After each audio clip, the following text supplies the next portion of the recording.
Aunque no se puede decir que hay una única parte más importante dentro de un computador, ya que más de una es totalmente vital para su funcionamiento, la unidad central de procesamiento, CPU o procesador, puede ser considerada la piedra angular de estas máquinas.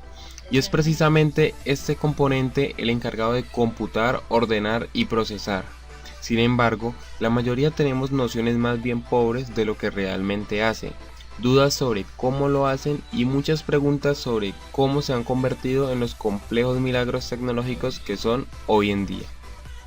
Por dicha razón, he optado en incurrir en la decisión de realizar una serie de videos que expliquen no solo dicho título, sino además un conjunto de temas que serán de mucha utilidad en la búsqueda de detallar los aspectos más importantes de los diferentes componentes que dan vida a nuestra PC. Así que, sin más preámbulos, comencemos con este capítulo de Hardware para novatos titulado ¿Qué es y cómo funciona el CPU o procesador?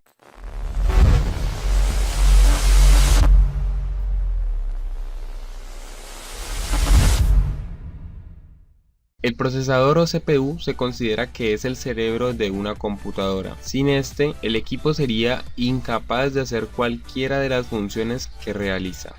El procesador es la parte que realiza todos los cálculos matemáticos y todos los procesos de control para que la computadora pueda realizar sus funciones. Básicamente, se trata de un chip que controla el movimiento y el tratamiento de datos, el cual se inserta en la tarjeta madre o mainboard en un conector especial denominado socket.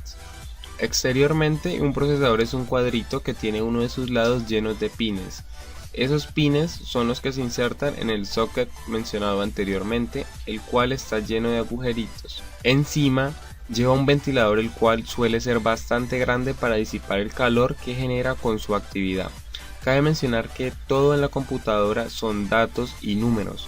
Obviamente, para hacer todo esto una computadora necesita de complejas operaciones matemáticas. Por eso, cuanto más rápido un procesador realice estas operaciones, mejor será el rendimiento de la computadora. La velocidad del procesador se mide en hercios o hertz, como se le conoce en el idioma inglés. Esta es la unidad de frecuencia que equivale a una vibración por segundo. A mayor velocidad de hercios, mejor es el procesador porque hace más operaciones en menos tiempo. En la actualidad, los procesadores más modernos miden su velocidad en gigahertz. Ahora les contaré un poco su historia para que comprendamos así la importancia del tiempo y los avances tecnológicos. Hubo un lapso de tiempo en el que los procesadores eran constituidos por enormes armatostes que bien podrían llenar una habitación. Gracias a la llegada de los transistores en los años 50 y los 60, los procesadores comenzaron a hacerse mucho más pequeños, potentes y confiables. Sin embargo, cuando les menciono de hacerse más pequeños, no me refiero a que cabían en la palma de la mano.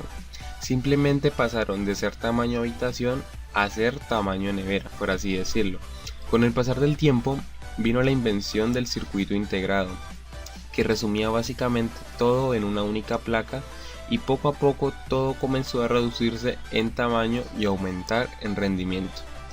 En 1971, Intel lanza al mercado su primer microprocesador conocido como Intel 4004 o 4004. Un año después, en 1972, la empresa anuncia el lanzamiento del primer microprocesador de 8 bits bajo el nombre de 8008. Pero esta pieza no sería tan trascendental, puesto que aún era limitada para lo que prometía, razón que llevó a que en los años siguientes, en 1974, se diera a conocer el Intel 8080, el que sería conocido como el primer microprocesador de propósito general. Los avances se siguieron dando con mejoras intrínsecas en cada dispositivo, razón que en 1978 llevó a Intel a presentar el microprocesador 8086 de 16 bits, el cual fue convertido en un estándar de la industria. Años después, 1985, se daría una gran escalonada cuando el Intel 386 incluiría un chip de 32 bits. Y desde entonces lo demás es historia. La rápida evolución de estos pequeños chips y su gran flexibilidad han acaparado todo el mercado del cómputo. Ahora bien, indagaré uno de los temas más importantes que seguramente los ha traído hasta este video, y es precisamente cómo funciona el CPU. Cuando una función, un programa o una parte de datos se pone en proceso, La CPU utiliza la memoria RAM y cualquier otro hardware con el fin de procesar los datos. La CPU lee las instrucciones asociadas a la tarea antes de enviarla de nuevo a la memoria RAM. Las instrucciones que la CPU recibe tienen que ver con los cálculos y el transporte de datos. El boot del sistema es el camino que deben recorrer los datos antes de que estos se ejecuten.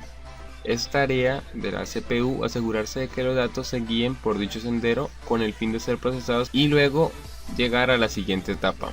En cada parada del bus del sistema, la CPU se asegurará de que los datos lleguen allí en el orden correcto.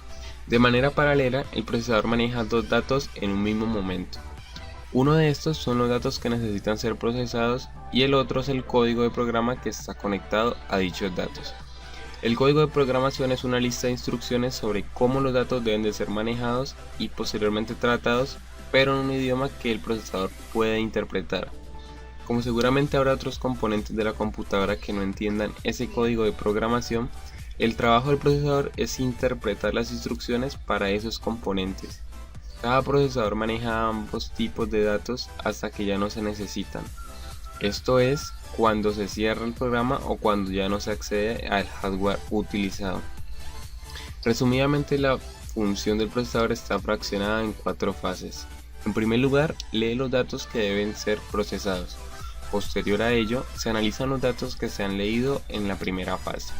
Luego, se ejecutan los procesos sugeridos y analizados anteriormente, para finalmente llevar la información cargada desde el procesador hasta la memoria para mostrarla hasta que el usuario decida ya cerrar el proceso.